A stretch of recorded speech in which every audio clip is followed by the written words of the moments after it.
O'g'lim, bu qizlardan birini 3 hafta ichida tanla, sen uchun hammasi. Oyi, bularni nima keragi bor edi-ya? To'g'ri, hech qaysi biri yoqmadi menga ham.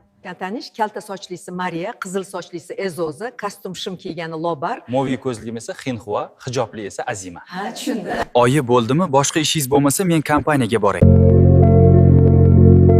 Xinhua, sizning ham quyonlarga qiziqishingiz bormi? Bularni hammasini o'zim chet eldan olib kelganman. Agar xohlasangiz doim ko'rib turgani keling. Xo'p, rahmat katta. Dadangiz qayerda ishlar edi? Xinhua. Biz u inson bilan ko'rishganmizmi? Ko'rishni xohlayapman endi. Ha, u bilan ko'rishgansiz. Yaqinda o'zi ham shu yerga tashrif buyuradi.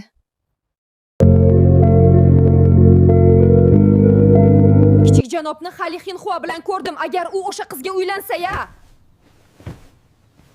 Nima bo'ladi? Men bunga yo'l qo'ymayman. Kichik janob, men sizga bir narsani taklif qilmoqchiman. Men bilan turmush quring. Barcha boyliklarimni beraman, otamnikini ham. Mariya, siz qanday qilib mening oldimga shu ahvolda keldingiz? Yana bunday shart qo'yyapsiz, chiqib keting xonamdan.